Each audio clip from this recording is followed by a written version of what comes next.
Hello, folks. Hello. I'm James Bach. With me is my brother, Jonathan. And what I want to talk about today is something I have not publicly spoken about in 24 years. Well, I've never publicly spoken about it, but it's been 24 years since this event happened. And what I'm referring to is the Microsoft Antitrust Remedies Trial, which is on, you can read all about it on the Wikipedia page, United States versus Microsoft Corp.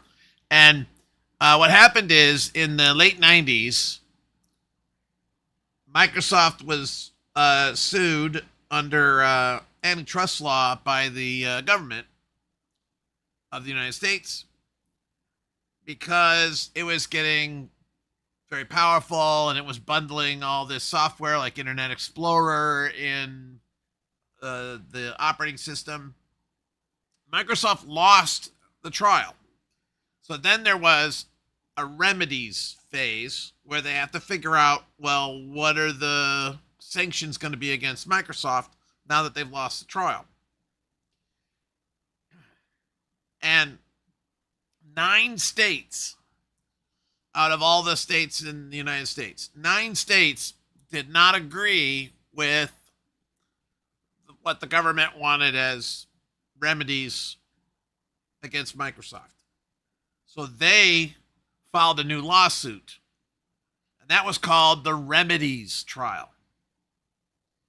And I was an expert witness. I was the prime expert witness for a particular aspect of that remedies trial.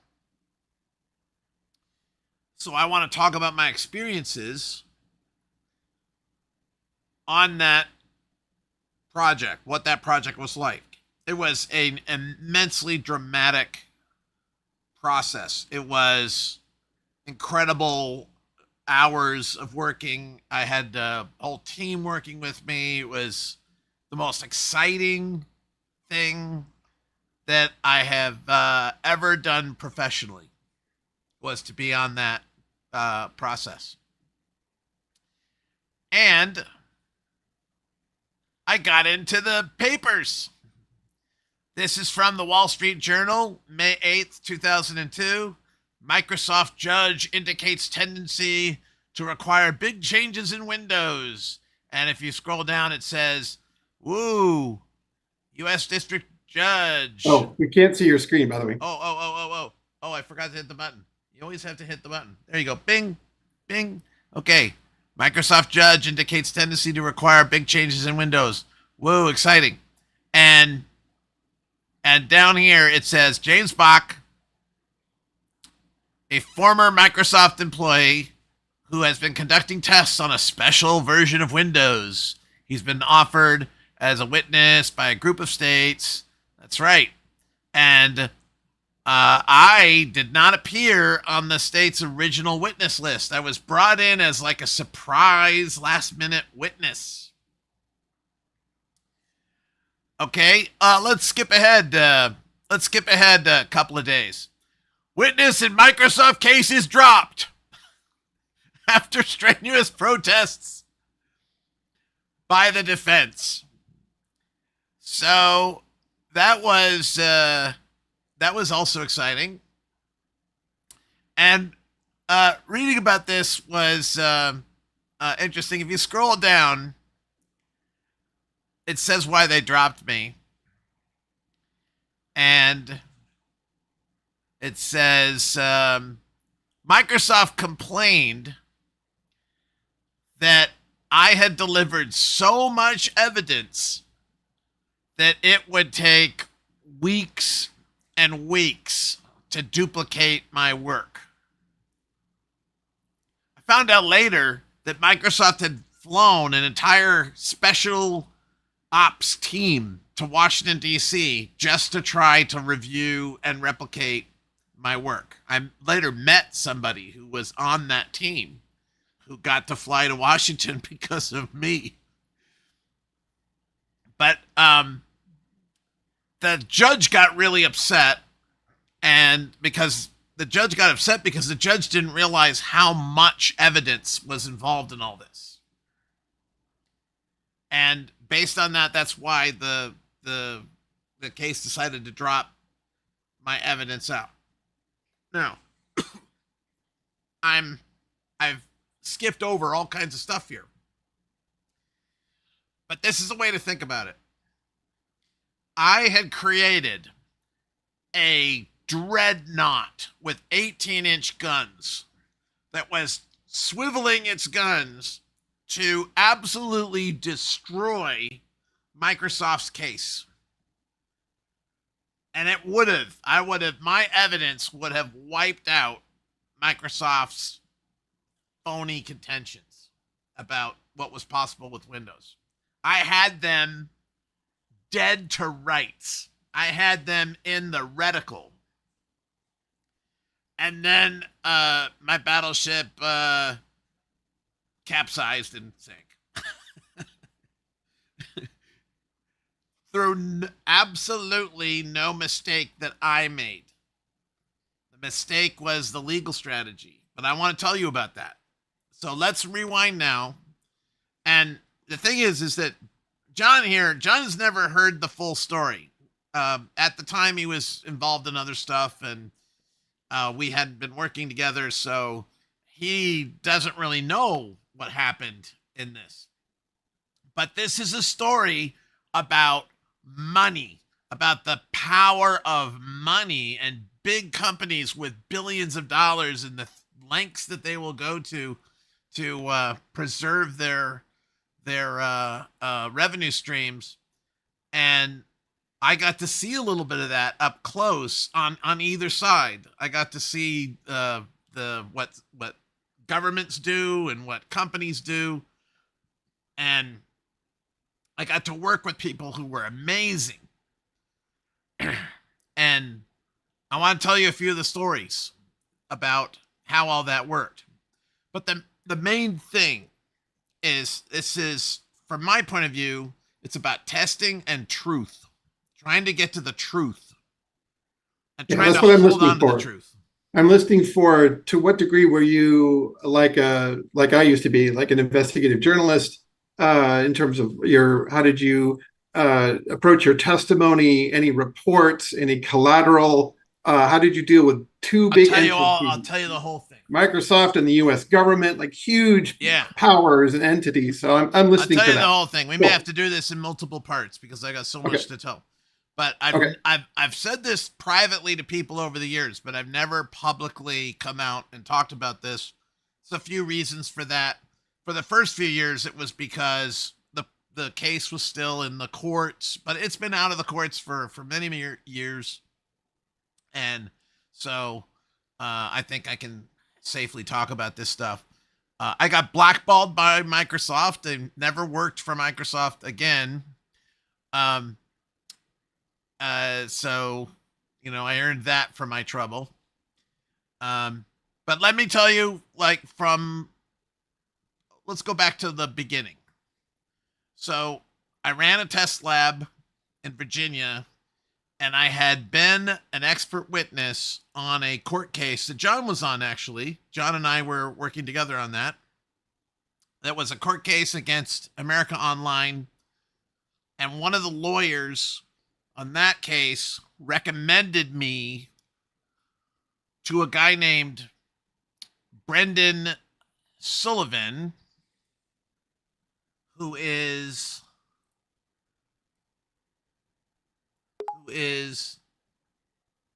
this guy. This is Brendan Sullivan. And Brendan Sullivan is a really super famous, godlike lawyer. He was Oliver North's lawyer in the Iran-Contra scandal, and he's one of the highest impact Washington lawyers at that time. He's still alive, I guess, according to Wikipedia, 84 years old. And so Brendan Sullivan was in charge of this whole thing. And his people contacted me and said, oh, would you be interested in doing some possible consulting work for us? Expert witness gigs always start the same way. They always say, they send you an email and say, call them because they don't want to put anything in writing. And then you call them and they go, oh, we might have a little consulting for you. And, maybe a few days or maybe more, depending on how things transpire. They always say the same kind of thing. And then, you go like, okay, I'll meet with you. So I met with them, told them what I do. They told me what they wanted. And I'll give you the basic brief that I was given. The brief that I was given was this. Microsoft claimed that it was impossible, it was technically infeasible to remove Internet Explorer from Windows. Also, you couldn't remove Windows Media Player because it was somehow embedded in the operating system like an inoperable tumor. Like, we just can't go in there. The risk to life is too great to try to remove this functionality. However, Microsoft had a product that they sold called Windows XP Embedded. And Windows XP Embedded was advertised as a tool that let you pick and choose pieces of Windows that you didn't want, and you could throw them out and just keep the parts of Windows that you wanted. And the lawyers knew about this, and they looked at this, and they said, Microsoft says you can't remove Internet Explorer, but this tool plainly says that you can. So how does that make sense? So they asked me to use Windows XP Embedded to construct a special version of the Windows operating system that did not have Internet Explorer or Windows Media Player in it. And then they wanted me to test that operating system and see if it was reasonably robust. That was my goal. So I got a copy of Windows XP Embedded. But before I tell you that, I want to tell you one little extra thing. So I said, yes, I can do that. I know how to do that. I can do that. And they said, all right, sign this contract. And they put this contract in front of me. And the contract said I was going to be paid in 30 days, every 30 days. And did all this stuff in it, and I just signed it. And then as soon as I signed it, the main lawyer, Brendan Sullivan, he was not in the room. He called me. Right after his people left the room, Brendan Sullivan called me. And on the phone, he says, okay, here's what we're going to do. You're going to be paid every week by Federal Express. We're going to Federal Express you a check every week. We want you to invoice us every week. We pay you the following week. You're still showing your screen, by the way. Did you want that? Oh, sorry. I always forget. Okay. We're going to pay you every week. And I said, oh, I just signed a contract. Hey, Michael. As our friend Michael Bolton has shown up here. So I just signed a contract that said I was going to be paid like once a month. And Brendan says, forget all that. We're going to pay you every week. And I said, okay. And then he said, I'm going to get my secretary on the line, like whatever her name was, Rose, like get on the line. And this woman shows up and says, yes, sir. And he says, I want you to listen to what I'm about to say. So we must pay Mr. Bach every week by Federal Express. He is to receive a check. So this guy has instantly become my favorite client who I would do anything for. Very simple to become one's favorite client that you'll do anything for is pay your bills with alacrity. And then he said, how much money do you need to get started? And I said, oh, I need to get some computers going. I guess $5,000. He said, I'll send you $20,000 to get started. So I'm like, yes, sir. I can accept that. So throughout the whole process, this guy, Brendan Sullivan, was Superman to me. He was amazing. He was larger than life. Uh, Super nice, super smart, super considerate of everyone around him. A prince of a man is my impression of him throughout this whole process. Right to the end. I didn't see him very much because he was like the father figure over all the things that were going on. So then I started getting going on this. I got a copy of Windows XP Embedded, and I immediately used its ordinary documented features to pick and choose which part of Windows will go together. And I experienced some complications. Like it wouldn't let me just remove Internet Explorer, right?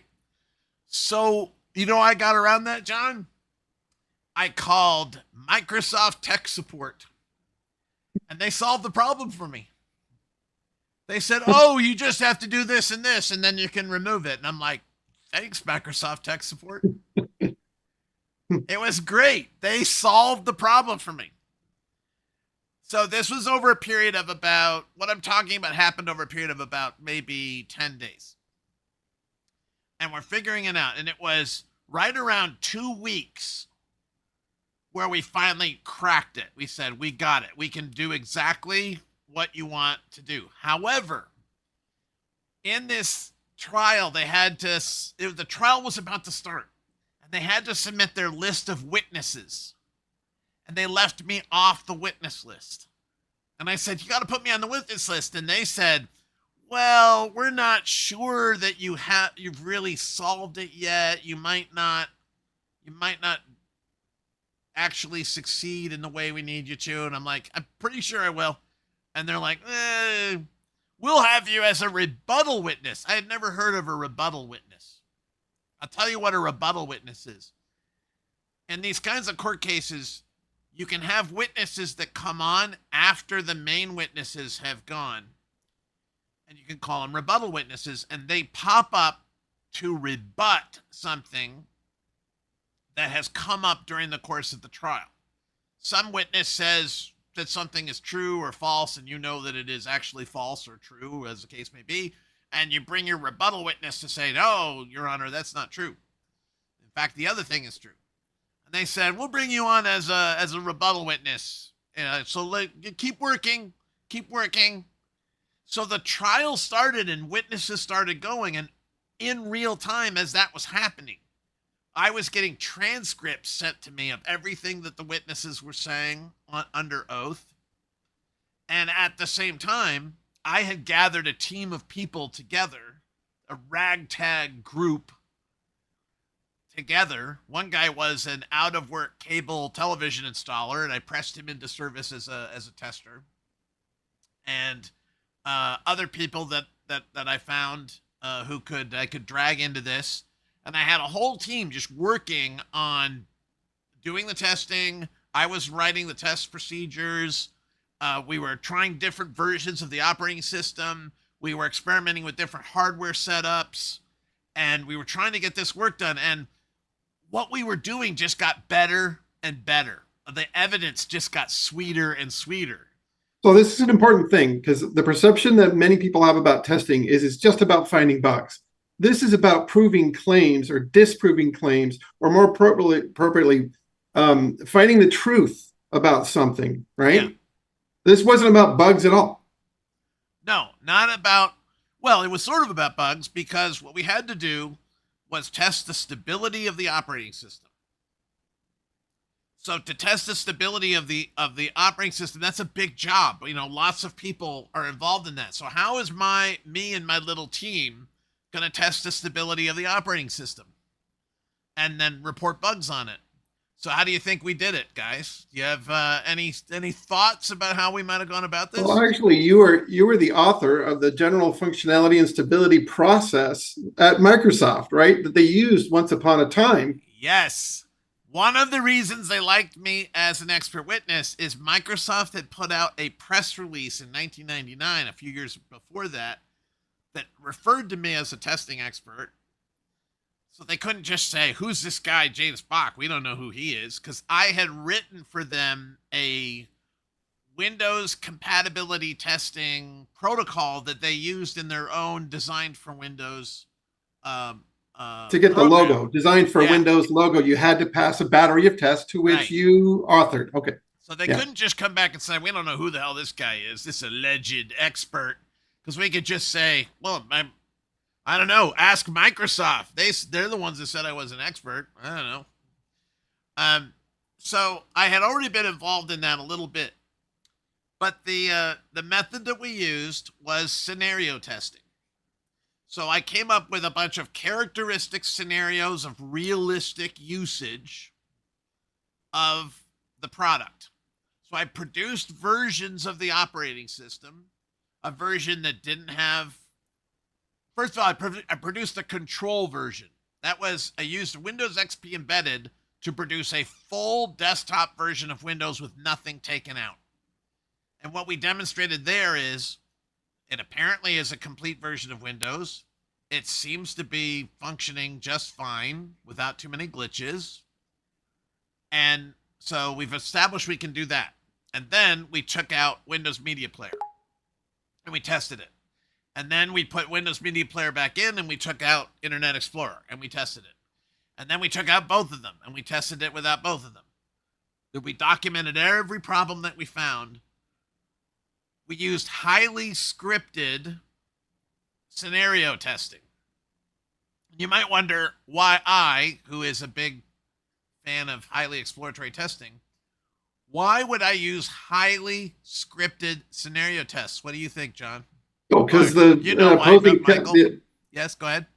the opposing counsel could drive a truck through your testimony if there's one thing wrong with it. If it's not totally in, inscrutable. That's certainly what I would want them to think, but that's not the real reason I did that.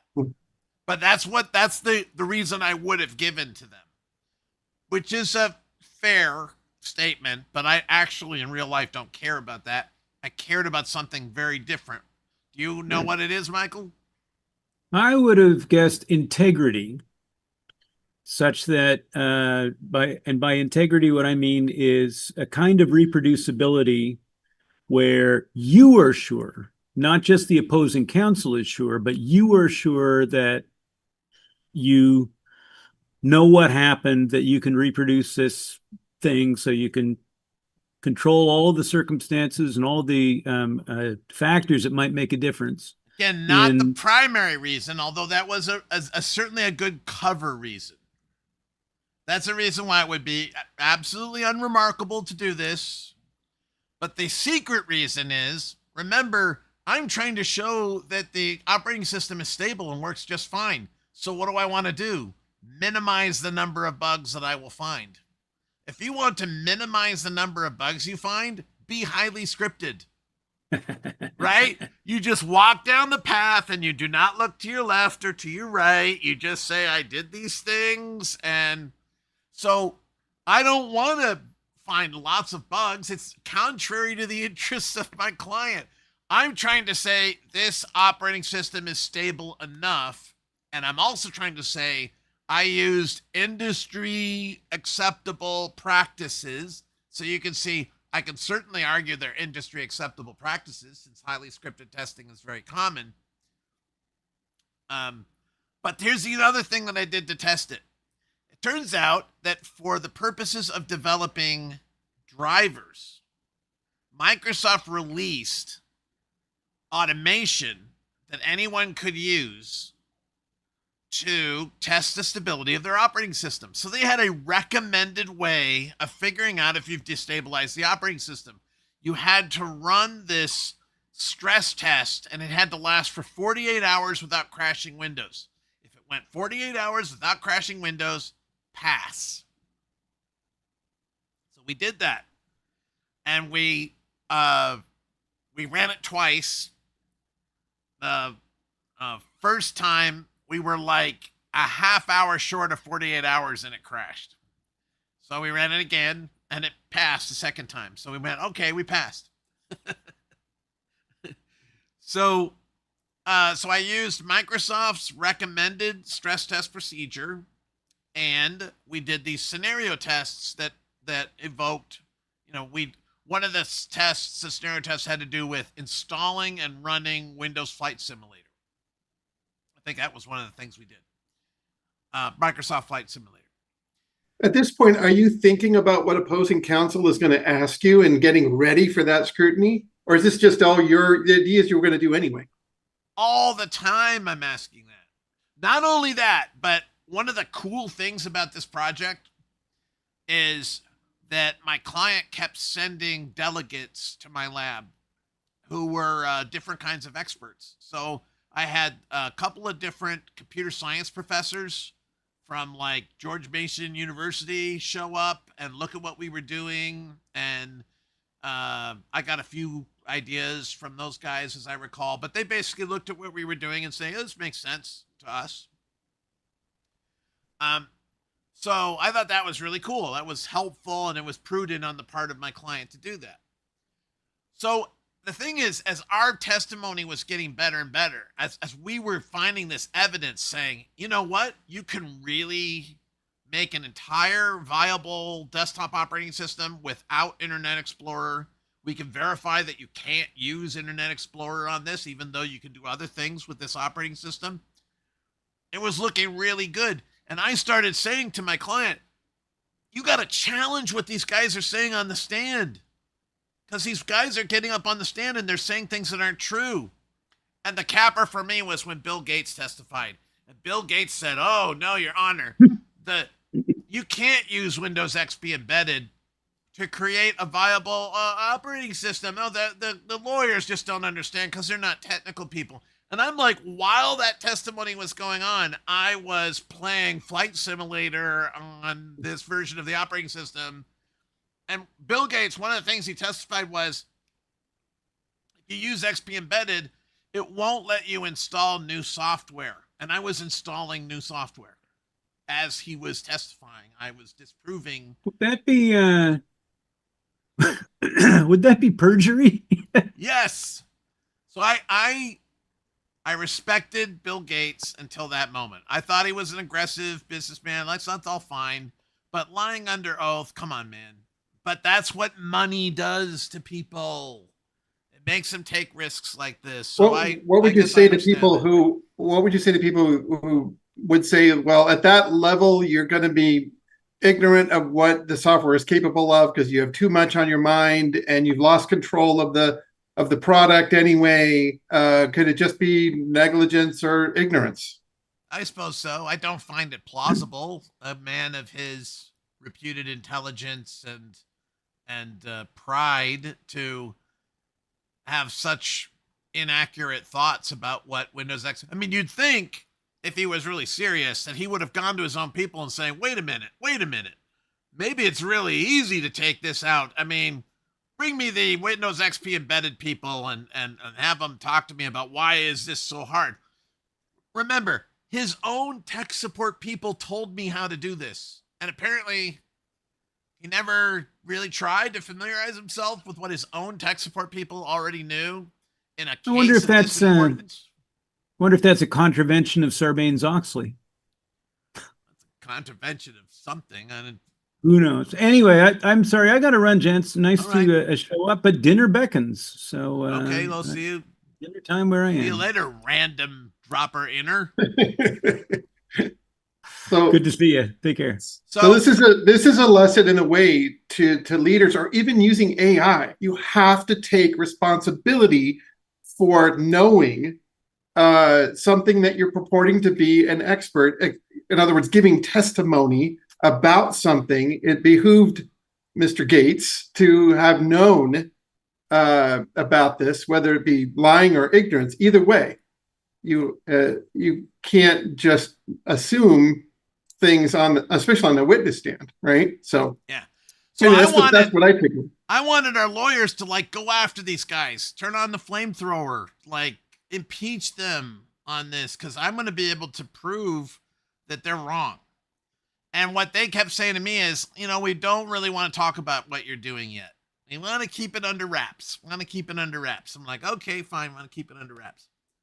So finally, it's getting along toward the time when they're going to announce rebuttal witnesses, and I am now having to write up my testimony. So I prepare a video for the judge showing, and I narrate the video. So we send it to the judge, and the judge sees what we are able to do with Windows XP embedded, and she goes, "What? I just heard this is not possible. I want to hear from this witness." So suddenly, like, okay, I'm going to be a rebuttal witness. So then I go from Virginia, Front Royal, Virginia, travel 90 miles to Washington, D.C., and I start staying in this hotel in Washington, D.C. Meanwhile, I'm losing a couple of professional friendships over this because I was supposed to speak at a conference. And I couldn't speak at the conference because the trial is going on and I am a critical part of it. So I tell Tom DeMarco, he's a very famous software engineering author and former friend of mine. And I said to him, "Tom, Yeah, I got this trial. I can't speak at your conference." And he said, "You're going to have someone just step in for me." And he said, "Oh, that's very unprofessional." And I'm like, "Well, my hands are tied. This is like a billion dollar, multi-billion dollar court case. And you must see the news about it. It's in federal court right now." And they said, "Well, if you tell them you don't have time, they'll let you off." Like, for a conference? I just don't think that's going to happen, man. So after that, he refused to talk to me ever again. So I don't know what the deal is with Tom DeMarco, but I respect his intelligence, but I think he's got a strange sense of priorities. Anyway, so I'm in this hotel room and across the street from the law offices where I'm working. And so I go in and I start working with these lawyers every day. And it was surreal because I wrote all these notes and report, and then I handed the report over to my client. And what they did is they had a bunch of different assistant attorney generals for different states take my notes and turn it into written testimony. And at one point, I was in a conference room and they had a line of these assistant attorney generals out the door waiting for me. It was a conveyor belt of showing me stuff that they had written, and I was editing it and saying, "I didn't really do that, and you can't say that." And then I go like, "Okay." And it was just so cool. You feel like you're the most important person in the world. Again, it sounds like AI. Like you were editing the AI interpretation of what you did. And during that part of the case, there was this other guy that I dealt with whose name was Howard Gutman. And Howard Gutman was an incredible genius lawyer who also is exactly like someone you would hire to be an actor playing a genius lawyer. He's had this incredible, colorful, loud, bold personality, like he was on stage all the time. And he was in charge of the part of the process that was collecting my testimony and bringing it all together. So I was working mostly with Howard Gutman.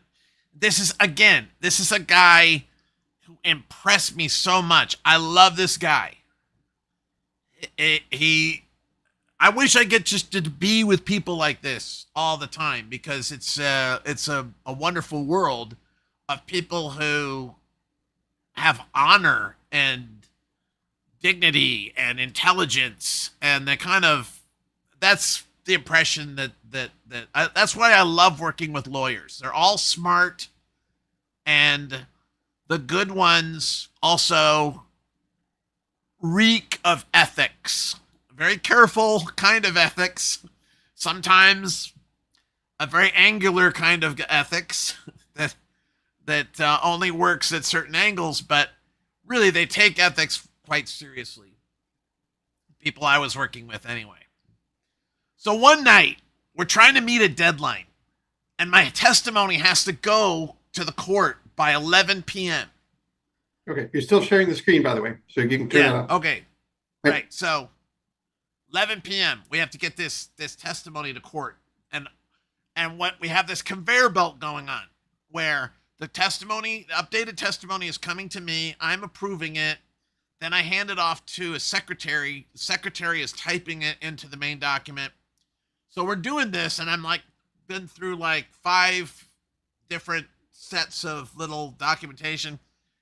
And Howard Gutman is looking at what the secretary is typing. And he suddenly goes, "Oh my God, you're typing on the wrong version of the document. Oh my God. No, you're not supposed to be in that. You're supposed to be in this other version." And he's a really excitable guy. So he kind of goes like, "Ah," like that, right? So his secretary explodes into tears. Like tears are hitting the walls and making little dents. She just she just had a meltdown, an instant meltdown right in front of us. And I watched Howard Gutman go from being king of the world to the meekest mouse of comfort in 5 seconds. He took his ego and he smashed it into the smallest space it could be put in. And he said, like, "It's okay. It's okay. We'll work through this. It's all right. You're going to be fine." He did this because he knew he could not do this project without her. She was absolutely integral because she types at 200 words a minute or whatever. So we just had to do it all over again on the right version of the document. And we got the courier out with like 15 minutes to spare. It was just like a drama on TV. It was so cool. I later saw Howard Gutman on TV playing himself in an HBO Really? drama called K Street. He was in 3 episodes of K Street playing himself, not a version of himself, but actually playing himself as a like Washington lawyer. the Washington K Street, So- about the lobbyists. Yeah. I love that guy. That is amazing. So my testimony is coming together, and it now was at the point where we had to reveal ourselves to Microsoft. I had to reveal myself to Microsoft. I would be revealed to Microsoft. Okay? And now the shit's gonna hit the fan. We knew that they were gonna go crazy over this. So what we did is we said, okay, we got this witness. He says that this is possible. You say it's impossible. He's going to show evidence that it is possible. So what happened is Microsoft immediately subpoenaed every single bit of work product that I did. And so I'm like, that's fine. That's fine. I'll just go back to my lab and get the materials that they want. And they said, no, there's not enough time for that. We'll send a truck.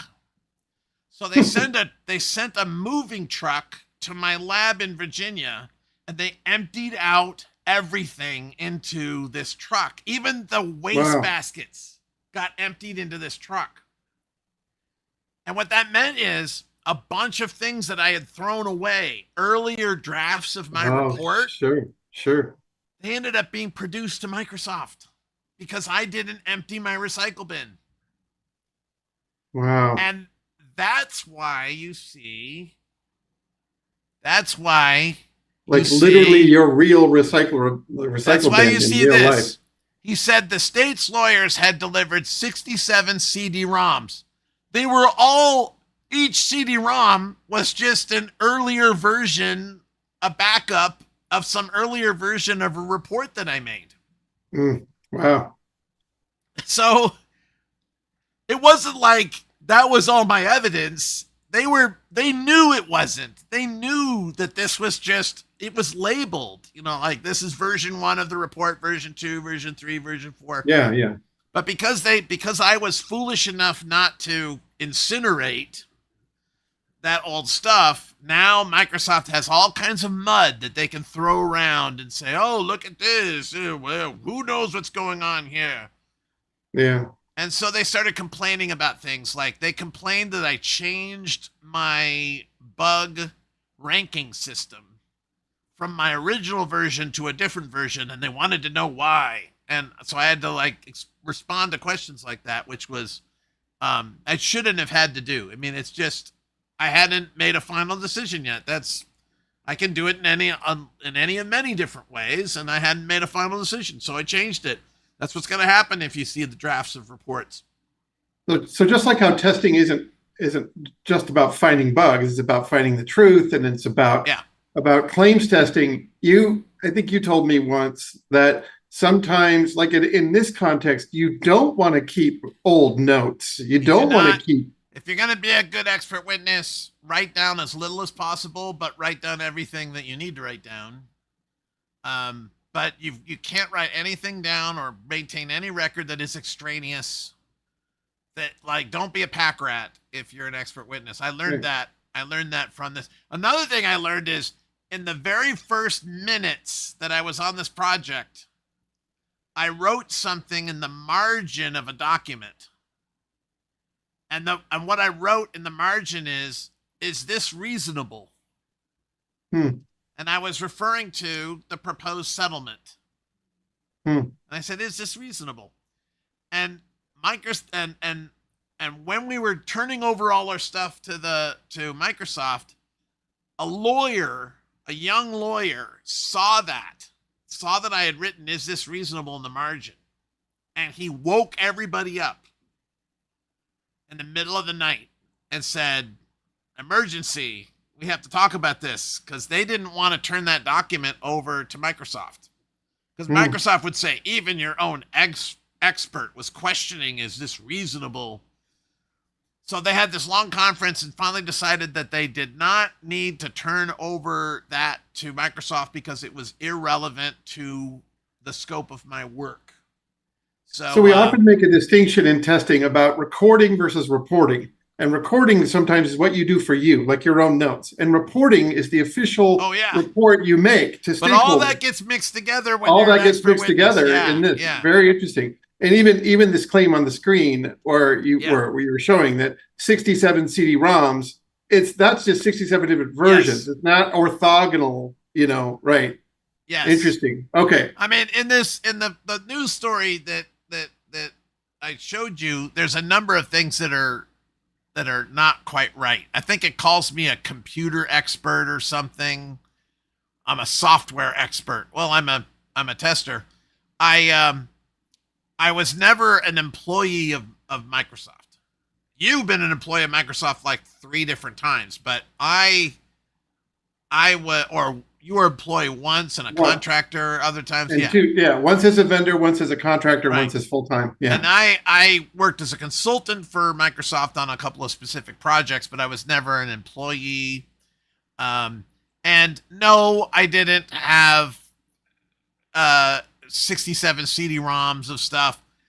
What we did do, though, is we turned over a computer that was all configured and ready to run all the tests on it that I had done, so that they could do that themselves. And just for fun, at the last moment, I pulled the power cord off the pallet that was going to Microsoft. It was a standard power cord for desktop machines. Like, it's nothing special about it. You can, they're all over the place. The generic, Right. So I just took that power cord and I kept it, and it was sent off to Microsoft. The next day, Microsoft comes into to court, and they say, "This is outrageous, Judge.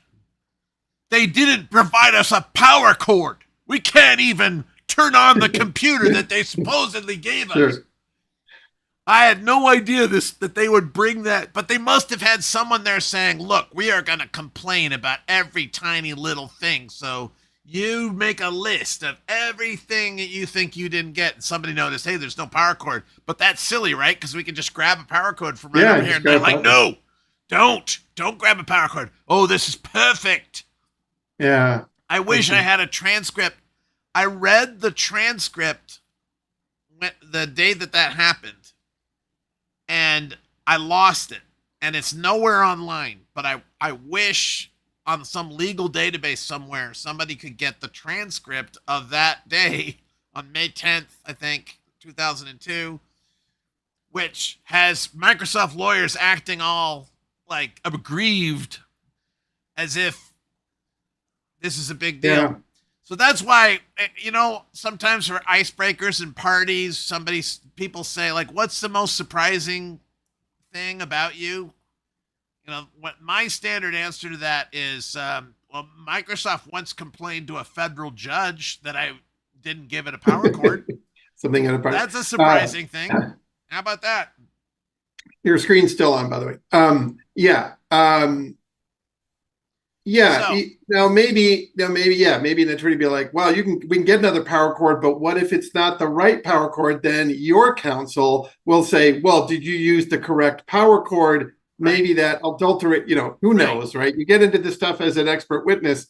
And like you said, you have to anticipate the argument against you. Yeah. And Well, you have to anticipate that anything they can muddy the waters with, they're going to muddy the water with, regardless of the merits. So you have to give them the smallest attack surface that you can possibly give these guys. That's a good way to say it. Right. So on future expert witness gigs, I was super fastidious about what I wrote down and very, very careful, and I learned about this, but this was the third case, and I wasn't as careful then. Anyway, couple more little stories and I'll be done, because we're coming to the great climax. So my testimony is going to happen the next day. I'm going to go to federal court. I'm going to have my day. I'm going to be famous. It's going to be great. I love this. I love being in the show. So I go to Brendan Fraser's office. I finally get to visit him in his office. And his office is like an apartment. It's this luxury apartment, like Lex Luthor or something. And so I go into the secretary's office, and then I go through the door to another room, and then to another room. It's this whole suite. So I'm sitting with him at his desk, and he starts lecturing me on how to be a witness. And so I realize I'm getting a master class from the best lawyer in the world about how to be a good witness. And he said, James, you are our main guy. We're putting everything into you. So we don't have a bunch of people presenting this evidence. It's all going to come down to you. And I'm like, yeah, I'm going to do it. And so he starts talking to me about how to answer questions and what does that mean and how he wants me to do it. While he's talking to me, a young lawyer bursts in and says, we got to talk. And Brendan says, okay, sit there, James. And he leaves the room. He comes back about 10 minutes later and says,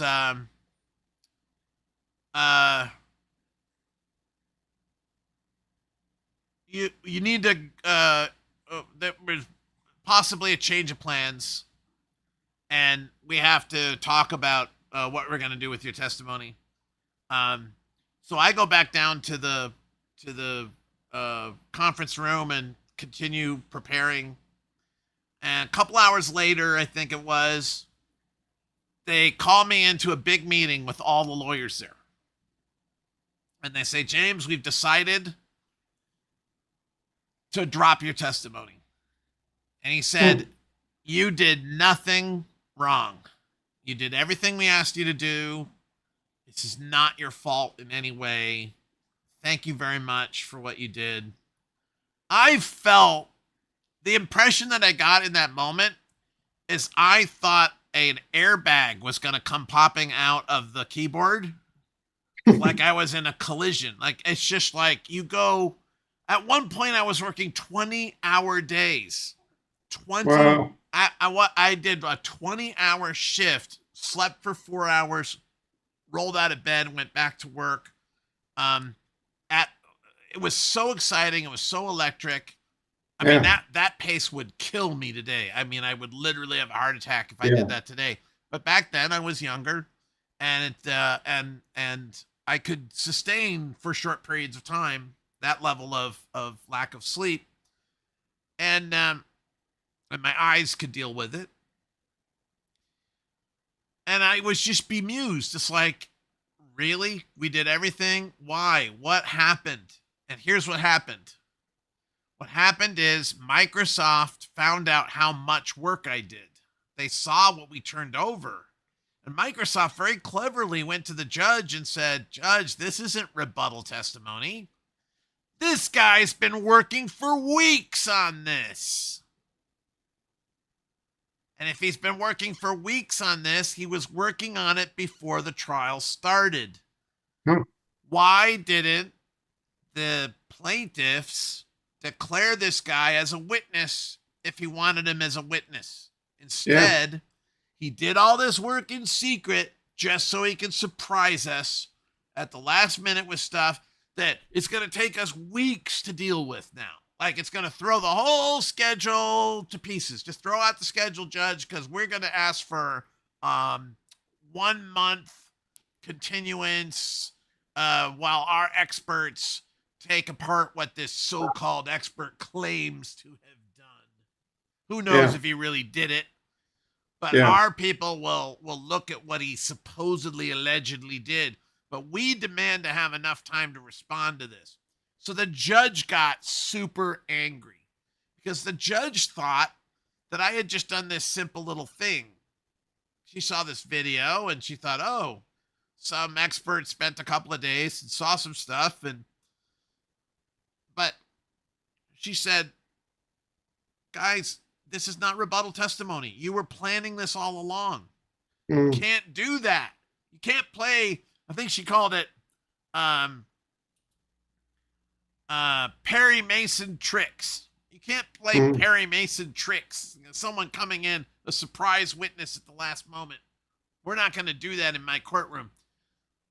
That's why Brendan goes into court and he says, Judge, we withdraw our witness. So when the judge made her final ruling, she said, Microsoft says that this is technically infeasible, and the states have produced no evidence to the contrary. Well, officially, yeah. Yeah. Right. Because you never testified. Because none of my evidence officially was admitted into the evidence. But here's the epilogue. The epilogue was, well, first thing I like to say is I did all this work. I did 12 weeks of work. And all I got out of it was $400,000. Nothing else. Oh.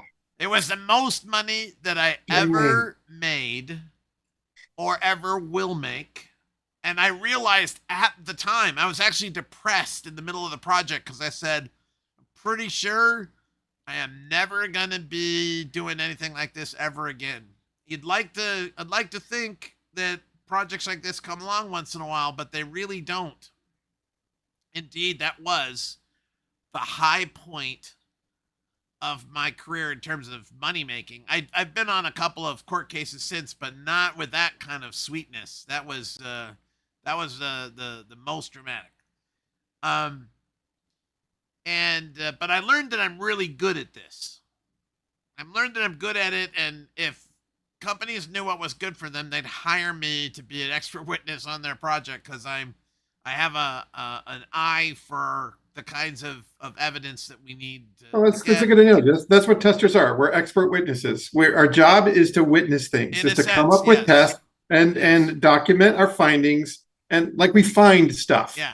And it's not just bugs, but capabilities and claims and half truths and compatibility and context-driven things. Absolutely. You know, I worked on a different project later on that was also fun. I worked and it went to trial and we won the trial. I worked with a lawyer whose name was Ernest. which is a great name for for a lawyer. I'm Yeah. Ernest. And Van Ernest. And Van told me, "Oh, James, we want you to never tell a lie. Never say anything that you don't absolutely 100% believe. Yeah. Okay? No matter what." And I said, "But what if my true and honest opinion isn't what you want to hear for the case?" And he said, Yeah. "Well, that's no problem. We'll just get a different witness and we'll fire you." Right. Sure. Get a So, different tester. If you it's want like- not to know about bugs or risks, just hire a shallow tester. Right. And that's it. And by the way, this is exactly true. And the work of an expert witness is not to figure out how to tell lies for your client. The work for an expert witness is the art of telling absolutely your true opinion on exactly the court case that needs you and needs that opinion. And that's what you're hoping for with every project. I've been on 10 court cases so far. I love court cases, and I've been pretty lucky. Almost all the court cases have been where no one was putting me under any pressure to say anything that I didn't believe. One of them, the guy kept wanting me to shade the truth a bit. Actually, you were on that one. This was the one where we were testing to see if software was good enough, and we discovered the principle of sympathetic testing. You might remember that. And at one point, I had reported a problem, and I said, "There's garbage on the screen," and he said, "Do you have to say garbage? I mean, can't you say incorrect characters or something, not garbage?" And I'm like, "Well, the garbage is the technical term that we actually use, so I want to say garbage." But he was always putting me under pressure to like, "Can't you just say it this way instead of the way that you want to say it?" So here's the epilogue. Couple of years later, the European Union contacts me. Someone from the some European Union Commission or something. And they have a case against Microsoft. And they had heard that I had proven that you can remove Internet Explorer. So I said, "Look, officially I can't share any of this stuff, but if you want to meet with me, I'll tell you everything." So they met with me at some hotel in Washington, and I gave them all the instructions to redo all the research that I did. And with that in their hands, they went back to Europe. And then I heard later that they won their court case, or they got the ruling that they wanted. They got the agreement with Microsoft that they wanted, that Microsoft promised to make it so that you could opt out of having Internet Explorer in Windows. And I like to think that they achieved that partly because I gave them the heads up. I didn't get paid for that, but I wanted my evidence to mean something. And so at least it did. And of course, not surprisingly, I never got any offers of work from Microsoft, nor did I speak at Microsoft, as I used to speak at Microsoft, on a regular basis. Well, that stopped. Yeah. So that is the story of this very exciting, exciting project.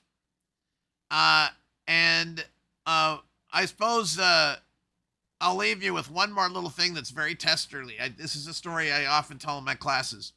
During that project, we had all these scripted procedures we had to run. And I had this, remember I told you we had this cable television installer that we hired to be a tester? Yeah. I had him running all these things. I found out the day before I was supposed to do my testimony, or 2 days before, I found out that he had not done the first step of my carefully written procedures. He ignored the first step. The first step was reboot the computer, and he ignored that because he said it saved time. And I didn't know that he had ignored it.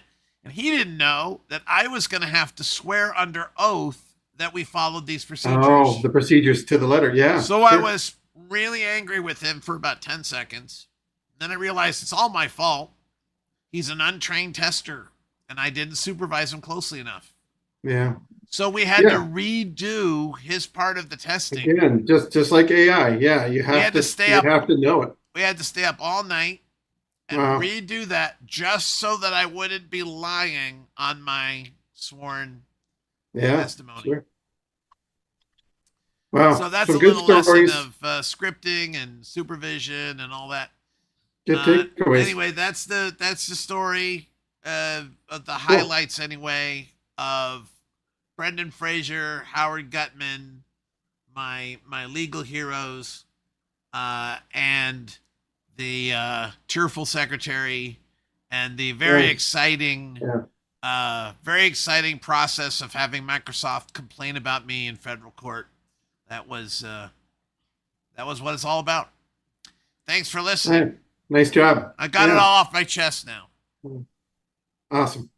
All right. All right. Good. Let's put it in the can. All right. Thanks, man.